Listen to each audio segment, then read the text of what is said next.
all do it together, okay? 1, 2, 3. Amazing. What about this one? 1, 2, 3. All right. 1, 2, 3. If you were Portuguese, right? How about this one? 1, 2, 3. What are you reading? There are no words there. I said read what you're seeing, right? It literally says what are reading, right? That's what you should have said, right? Why is this? It's because perception is grounded in our experience, right? The brain takes meaningless information and makes meaning out of it, which means we never see what's there, we never see information, we only ever see what was useful to see in the past, right? Which means when it comes to perception, we're all like this frog.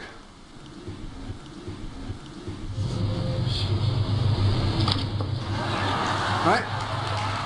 It's getting information, it's generating behavior that's useful.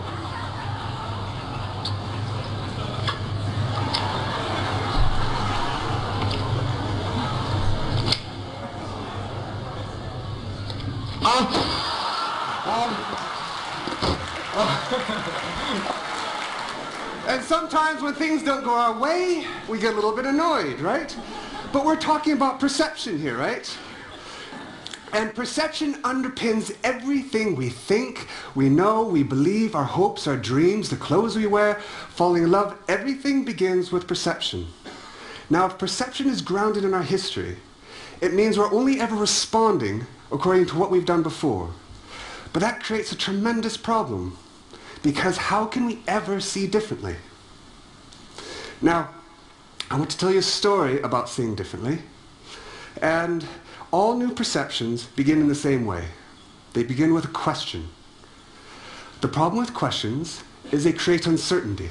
Now, uncertainty is a very bad thing. It's evolutionary a bad thing. If you're not sure that's a predator, it's too late. Okay? Even seasickness is a consequence of uncertainty. Right? If you go down below in a boat, your inner ears are telling you you're moving. Your eyes, because it's moving in register with the boat, say I'm standing still. Your brain cannot deal with the uncertainty of that information, and it gets ill.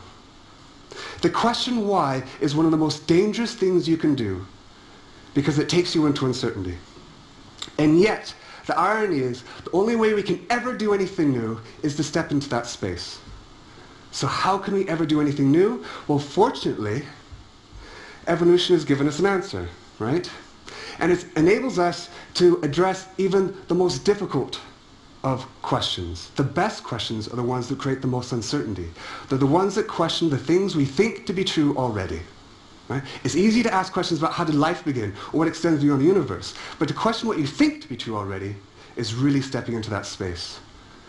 So what is evolution's answer to the problem of uncertainty? It's play. Now, play is not simply a process. Experts in play will tell you that actually it's a way of being. Play is one of the only human endeavors where uncertainty is actually celebrated. Uncertainty is what makes play fun, right? It's adaptable to change, right? It opens possibility, and it's cooperative. It's actually how we do our social bonding, and it's intrinsically motivated. What that means is that we play to play. Play is its own reward. Now, if you look at these 5 ways of being, these are the exact same ways of being you need in order to be a good scientist. Science is not defined by the method section of a paper. It's actually a way of being, which is here. And this is true for anything that is creative. So, if you add rules to play, you have a game. That's actually what an experiment is. So armed with these 2 ideas, that science is a way of being, and experiments are play, we asked, can anyone become a scientist? And who better to ask than 25 8 to 10-year-old children, because they're experts in play. So I took my bee arena down to a small school in Devon, and the aim of this was to not just get the kids to see science differently, but through the process of science, to see themselves differently. Right? The first step was to ask a question. Now, I should say that we didn't get funding for this study because the scientists said small children could make a useful contribution to science, and the teacher said kids couldn't do it. So we did it anyway. Right? Of course. So here are some of the questions. I put them in small print so you wouldn't bother reading it. Point is that 5 of the questions that the kids came up with were actually the basis of science publication in the last 5 to 15 years. Right? So they were asking questions that were significant to expert scientists. Now here, I want to share the stage with someone quite special. Right? She was one of the young people who was involved in this study, and she's now one of the youngest published scientists in the world. Right? She will now, once she comes onto stage, will be the youngest person to ever speak at TED. Right? Now science and asking questions about courage. Now she is the personification of courage because she's going to stand up here and talk to you all. So Amy, would you please come up?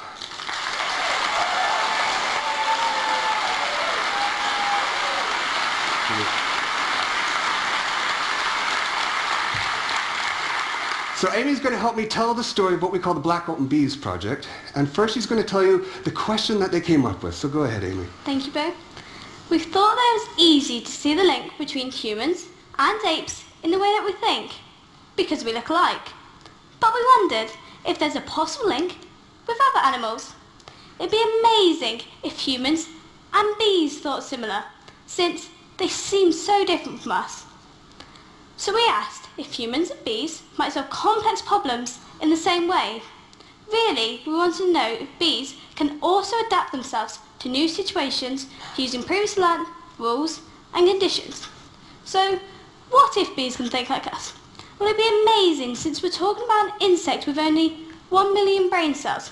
But actually it makes a lot of sense they should, because bees, like us, can recognise a good fowl regardless of the time of day, the light, the weather, or from any angle it approaches it from.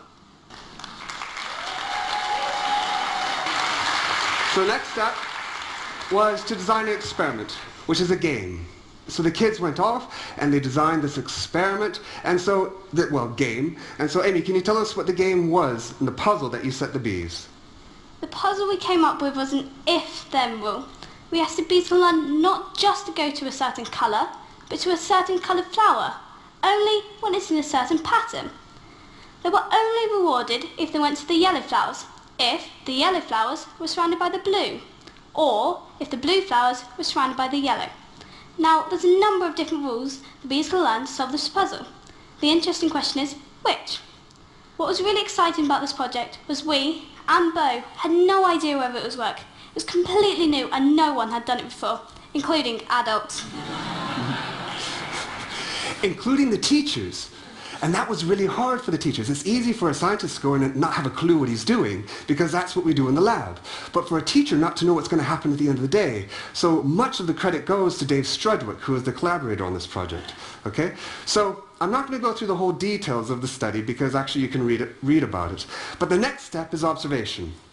So here are some of the students doing the observations. They're recording the data of where the bees fly. She's finishing off that. So what we're going to do... Oh, is she still going up here? yeah.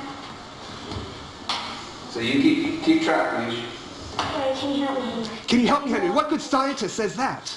Right? 22 up there. 22.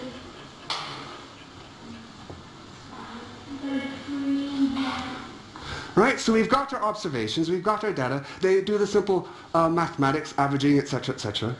And now we want to share. That's the next step. So we're going to write this up and try to submit this for publication. Right? So we have to write it up. So we go, of course, to the pub. All right? The one on the left is mine. Okay? Now I told them a paper has 4 different sections: an introduction, a methods, a results, a discussion. The introduction says, what's the question and why? Methods, what did you do? Results, what was the observation? And the discussion is, who cares? Right? That's a science paper, basically. So the kids give me the words, right? I put it into a narrative, which means that this paper is written in kid speak. It's not written by me, it's written by Amy and the other students in the class. As a consequence, this science paper begins once upon a time. The results section, it says turning phase, the puzzle, dun dun dun, right?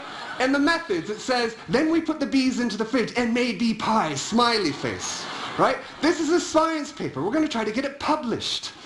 So here's the title page. We have a number of authors there. All the ones in bold are 8 to 10 years old.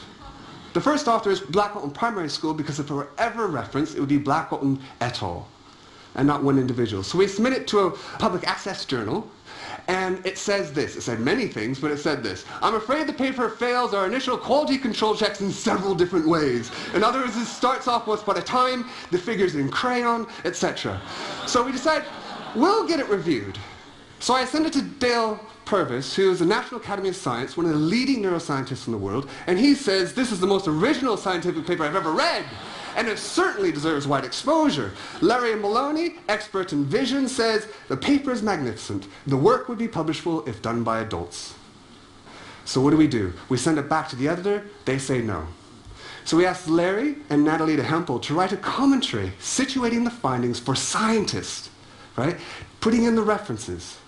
And we submit it to Biology Letters. And there, it was reviewed by 5 independent referees, and it was published.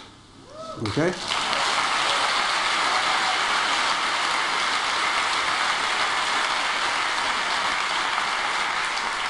It took 4 months to do the science, 2 years to get it published. Typical science, actually, right? So this makes Amy and her friends the youngest published scientists in the world. What was the feedback like? Well, it was published 2 days before Christmas, downloaded 30,000 times in the first day, right? It was the editor's choice in Science, which is the top science magazine. It's forever freely accessible by Biology Letters. It's the only paper that will ever be freely accessible by this journal. Last year, it was the 2nd most downloaded paper by Biology Letters, and the feedback from not just scientists and teachers, but the public as well. And I'll just read one. I have read Blackawton Bees recently. I don't have words to explain exactly how I'm feeling right now. What you guys have done is real, true, and amazing. Curiosity, interest, innocence, and zeal are the most basic, most important things to do science. Who else can have these qualities more than children? Please congratulate your children's team from my side. So, I'd like to conclude with a physical metaphor. Can I do it on you? Okay, yeah, come on. Yeah, okay. Now, science is about taking risks, so this is a incredible risk, right? For me, not for him, right? Because we've only done this once before. And you like technology, right? Right. All right, so this is the epitome of technology. Mm-hmm. Right, okay, now. Okay. Now, we're going to do a little demonstration, right? You have to close your eyes, and you have to point where you hear me clapping, all right?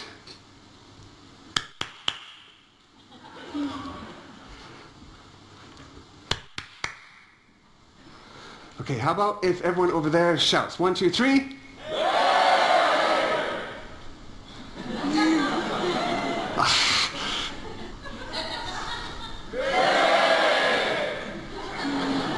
Brilliant. Now open your eyes. We'll do it one more time. Everyone over there shout. Where's the sound coming from? Thank you very much. What's the point? The point is what science does for us, right? We normally walk through life responding. But if we ever want to do anything different, we have to step into uncertainty. When he opened his eyes, he was able to see the world in a new way.